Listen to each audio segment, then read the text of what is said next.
Бүгүнкү берүүдө биз кыргыздарга тектеш болгон дагы бир Алтай эли тыбалыктар жөнүндө сөз кылмакчыбыз. Хакасиядан чыгып, Саян тоолорун ашып, Тыва Республикасына жол тарттык.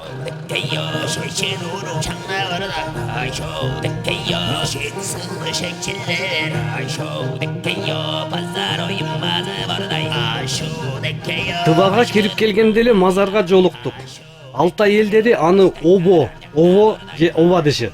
Мындай мазар жайлары бул аймакта көп кездешет. Байыркыда кыргыздар деле обо дешкен. Кийин арабча мазар деп калганбыз. Тывалыктар обону ыйык тутушат. Ага байланыштуу ырым-жырымдары көп. Тыва Республикасына жүргөндө ушундай үйүлгөн таштарды көп жерден байкаса болот. Анын ортосунда орнотулган таякчаны тук дейт. Бизче айтканда бул туу. Эски түрк тилинде дагы тууну тук дешкен. Өзү бул жер ова деп айтылат. Бул ушул жерден арбактарына курулган үй деп түшүндүрүшөт. Бул жерге сыйынып келген адамдар ичинден сырын, калоосун, тилегин айтып, бул курулган үйгө, арбактар курулган үйгө өз салымын кошуп, сөзсүз түрдө анын тилеги аткарылат деген ишеним бар. Обо деп тоо ашуу белдер, суу көл булактар, бийик ыйыктелген бактарактар саналат.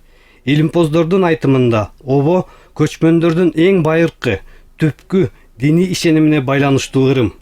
Ага ылайык ар бир жердин ээси, колдочусу болот. Обо ошонун урматына тургузулат. Бул Кызылга бара жаткан жол боюндагы обо мазар.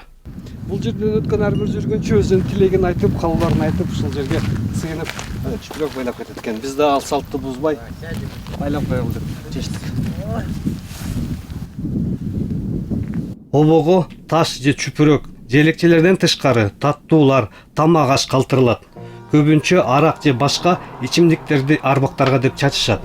Мындайча айтканда, алар арбактарга болгон курмандык. Арбактарга кандай белек калтырасын маанилүү эмес. Болгону ал чын жүрөктөн болушу шарт.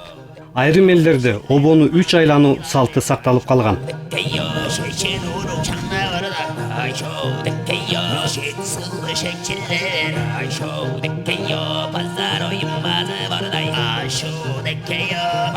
Байланган чүпүрөк хадак делет.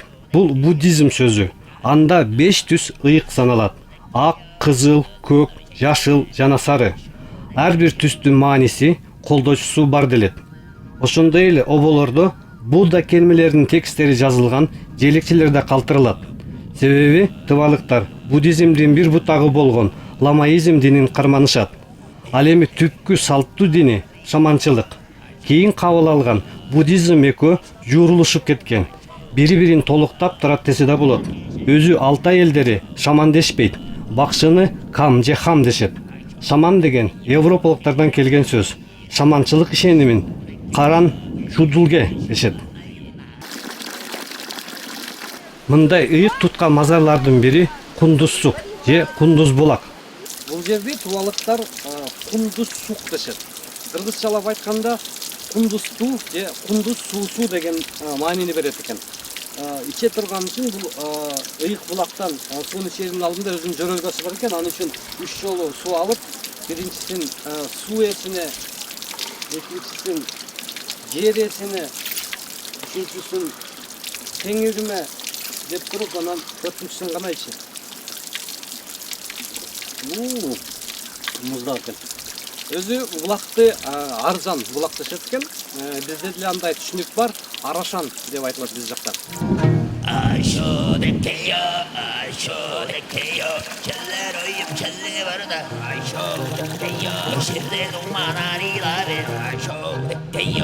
Тыванын дагы бир өзгөчөлүгү Алтай элдери ыйык туткан байыркы кыргыздар мекендеген Енисей суусу ушул аймакта башталганы. Кызыл шарын бойлоп өткөн К-хем суусу. Кыргызча которгондо К дегени чоң, хем дегени суу дегенди билгизет. Ошондо чоң суу десе болот. Бул Хакем Абакан суусу менен кошулуп Енисей дайрасына айланат. К-хем Енисейге айланганга чейин Бихем менен кошулат. Би дегени кичик суу же кичи суу. Ал экөө кошулуп улук хем болот. Андан арагы отуруп Енисейге айланат. Айтмакчы, бул сулар басалган Тоожин кожунунда азыркыга чейин бугу багып, аңчылык менен оокат кылып жан баккандар бар делет.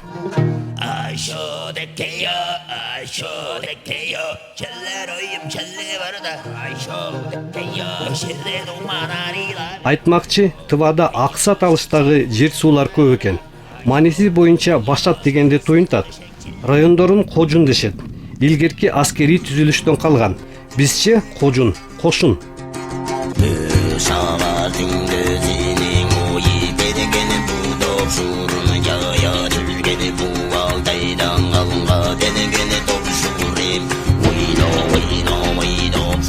Тыва Республикасынын калкынын жалпы саны 320 миңден ашык. Анын 80%га жакынын тывалар түзөт. Башкаласы Кызыл шары 110 миң адам жашайт. Баштапкы аты Белосарск. Андан кийин Кембелдир 1926 жылы Кызыл деп аталган. Рас эле Тыва Советтер Союзуна эң акыркылардан болуп 1944 жылы кирген. СССРга бириккендигинин 20 жылдык урматына ушул эстелик орнотулган. Кызыл шары Азия материгинин географиялык борбору болуп саналат. Буга арналып ушул эстелик орнотулган. Тыва элдик республикасынын Советтер Союзунун курамына өз ыктыяры менен кошулганына байланыштуу 1964 жылы тургузулган. Советтер Союзуна акыркы киргендиктенби же башка себептерденби Кызылдын ортосунда Орусиянын, Тыванын желектеринен тышкары СССРдын да туусу азыр деле илинип турат.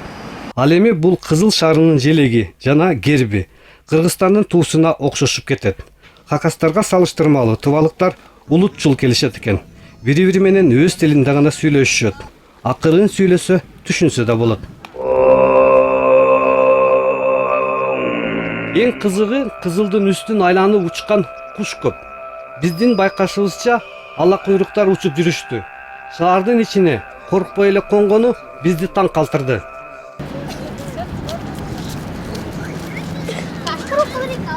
Бул 3 кабат ак сарай Тыванын өкмөт үйү. Анын алдындагы каланын баш каянты Арат. Андагы фонтандарда абанын салкындыгына карабай жаш балдар сууга түшүүдө.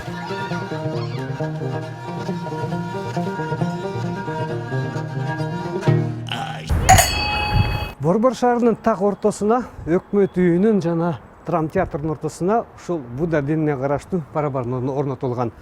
Жумуштан чыккандар бул жерден өткөндөр ушул четинен кармап алып, 3 жолу тегеренип, жакшы тилек, жакшы ой, жамандык кетсин деген тилектерди кылышат экен.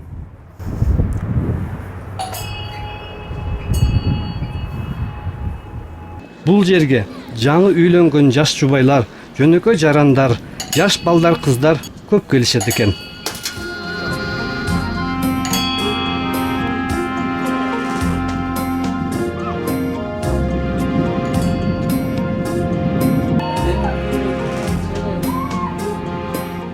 Бул кичинекей жыгач үйдө Тыванын эң белгилүү жараны иштейт. Ал 86 жаштагы Кенин Лапсан Моңгуш, Тыванын шаман бакчыларынын башчысы. Бул үйгө аны менен жолугушууга кимдер гана келген эмес. Орусиянын биринчи президенти Борис Ельцинден баштап Америка сенаторлоруна чейин болушкан. Айтмакчы, Американын шаманчылыкты иликтеген фонду ага шаманчылыктын тирүү баалуулугу деген наам ыйгарган. Моңгуш бул урусунун аталышы. Айрым аалымдар мундуз деп которуп жүрүшөт. Кенин Лапсан шаман гана эмес, көп кырдуу талант. Ал акын, жазуучу, этнограф, тарых илимдеринин доктору. Ал Ленинград мамлекеттик университетинин чыгыш факультетин бүтүргөн. Жашы 90га жакындап калган бакшы каарылыкка моюн сунуп, азыр көзү жакшы көрбөй, кулагы жакшы укпай калган экен. Моя работа, моя семья, моя судьба. Биз дагы дүйнөнүн атактуу шаманына төлгө салдырдык. Төлгөнү биздегилердей эле таш менен салат экен. Кыргызстандын келечегин сурадык. Жоо бизге күтүүсүз болду. Тюменский народ и кыргызский народ Тывалар кыргыздар биздин тамырыбыз, каныбыз бир элбиз, тилибиз да бир. Мен Тыва жана кыргыз эли дайыма Орусиянын курамында болушун каалайт элем. Байлыктардын баары аябагандай кенен аймакты ээлеген Орусия жеринде. Мунай, газ, токойлор ушул жерде. Буга өтө кылдаттык, калыстык менен кароо керек. Орусиядан алыстабай биригүү керек. Орусиянын колдоосунда болуп өз маданиятыбызды, тилибизди, каада салттарыбызды сактап калышыбыз керек. Негизгиси бул биздин балдарыбыздын келечеги үчүн керек. Ал эми биз эки республиканын ортосундагы туризмди өнүктүрүшүбүз шарт. Биздин балдар бири-бири менен алака түзүшүп, жакындан билиши туура болот. Ошондо гана биз улуу күчкө айланабыз. Кызылда жүрүп, Кыргызстанда окуп келген кыздарды да жолугуп калдык. Манас университетинде билим алышкан экен. Кыргыз менен Тыва тилдери аябай окшош дешет. Окшош сөздөр көп. Мисалы, кара, кара, кулак, кулак, булут, булут, даг, то, так, кыргызчада да бар.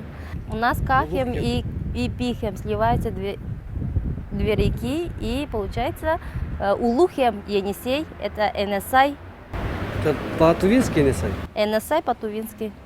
Атаны ача дейт бизде. Чоң атаны кырган ача дейт. Кырган ача. А бул Алдан Маадыр атындагы Тыванын улуттук музейи.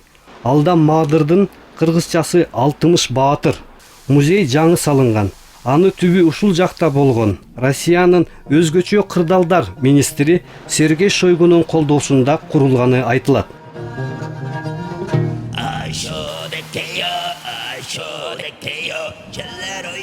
Алдан Маадыр музейинин кире беришиндеги эң көрүнүктүү жерге коюлган бул таш эстеликтер дагы биздин элге тиешеси бар экенин бул таш эстелиги кабар берип турат.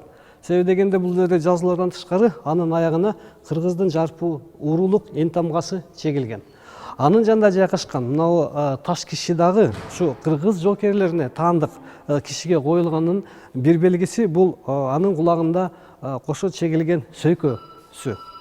Себеби дегенде окумуштуулардын айтымында кыргыз жоокерлерин гана, кыргыз кандарынын гана жана кыргыздарга тиеши болгон кишилерди жерге бергенде анын жанына коюлган таш кишинин кыргыздар гана ошондой кулагына сөйкө чегишишкен. Ал эми колунда кармаган чөйчөгү бул ушул кишинин төөлүктө болсун, ушул кишинин эстелиги төөлүктө болсун деп аны мөрөктүн суусун кармап турган деп элес катары берилчү. Burada bunların damgaları var. Damgası var. Bunun aslında da damga. Şöyle ve böyle. Bu Kırgızların damgası. Эгер таш кишинин колуна чөйчөк кармаганы болсо, ал хан, кагандарга коюлган эстелик. Кемери куру болсо, ал башкаруучу, аким болгон дейт. Өзү бүгүнкү күнгө дүйнө жүзүндө 300дөн ашык таш бетине чегилген байыркы кыргыз эстелик жазуулары белгилүү. Алардын 100дөн ашыгы ушул Тыва республикасынын аймагында табылган. Ал эми 80ден ашыгы Хакасия республикасы менен Минсуйск өрөөнүндө жайгашкан. Мисалы, могу таш өзү байыркы арип астыдан үстүгө окулган. Андан тышкары бул таш, ушул жазуулар кыргыздарга тиешелүү дегенин муну астында турган эн тамга белгизип турат. Бул кыргыздын жалпы уруулук эн тамгасы деп айтылат. Азыркыга чейин кыргыздардын уруулук эн тамгасы ушундай. Тилчилер байыркы жазуулар оңдон солго окулган дешет.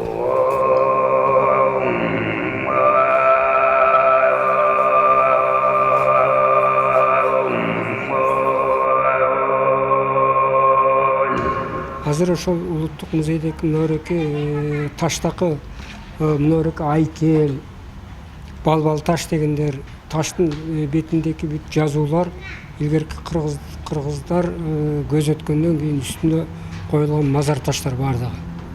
Ошол таштардын беттериндеги жазуулардын бардыгы Енисей кыргыз, Енисейдеги кыргыз каганатынын учурунда жазылган жазуулар.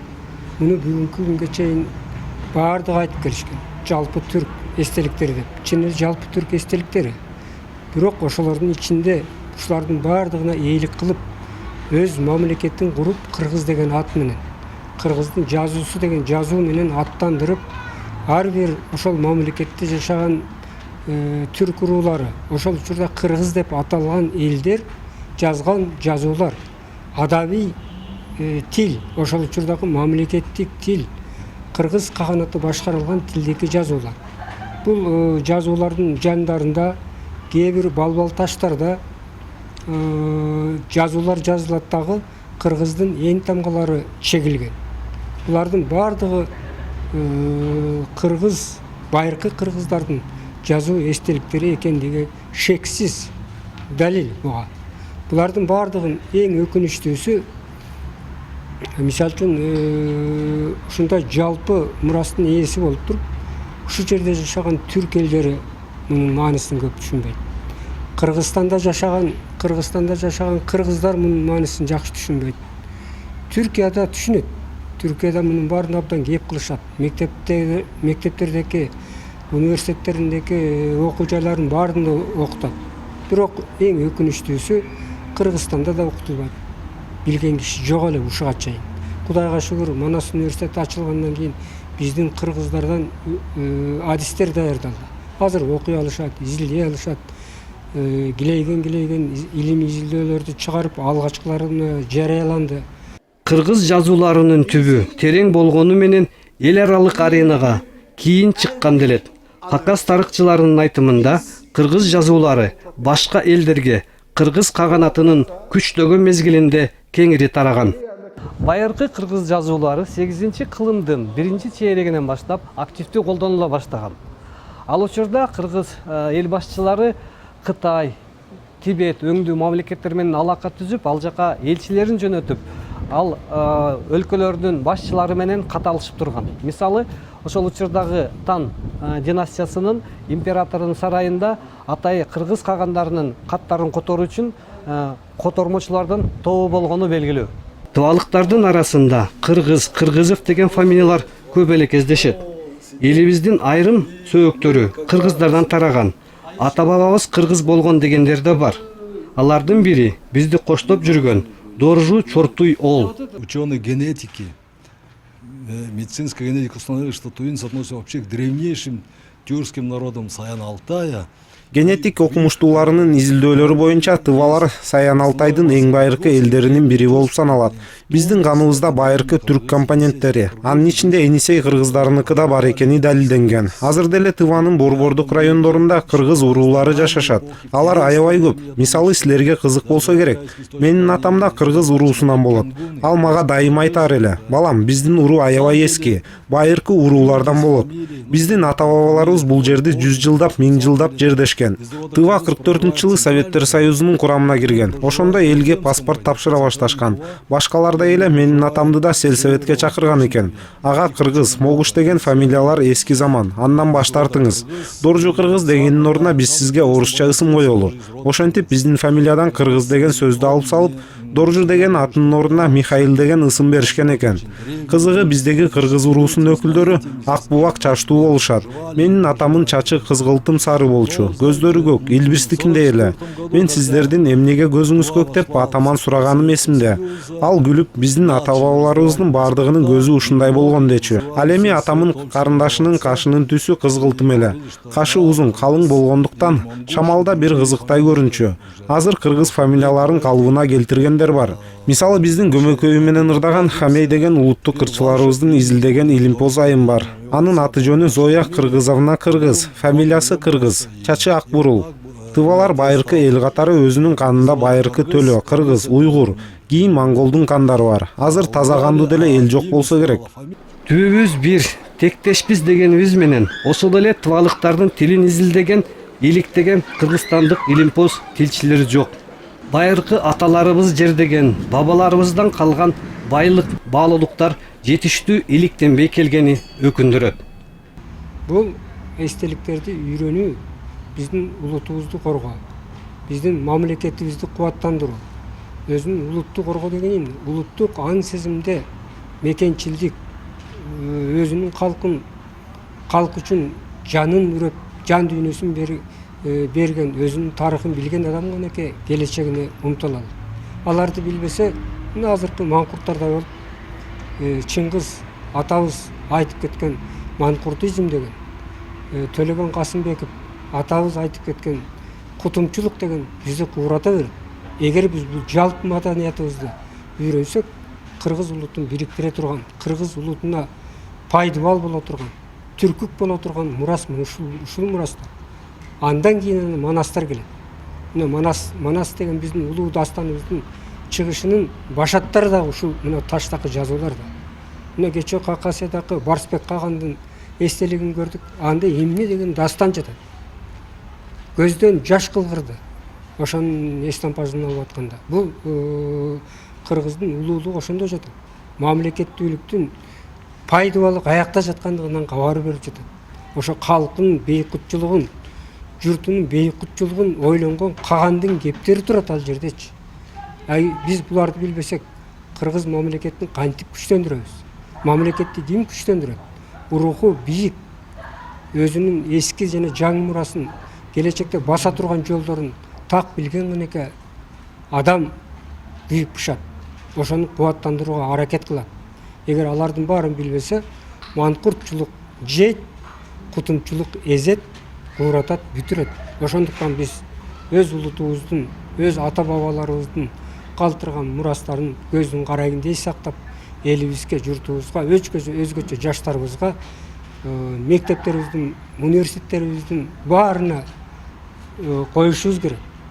Менин айлам жок. Эгер менин айлам болсо, кыргыз мамлекетинде атайын министрлик курат элем. Жалаң ушул кыргыздын байыркы мурастарын изилдей турган.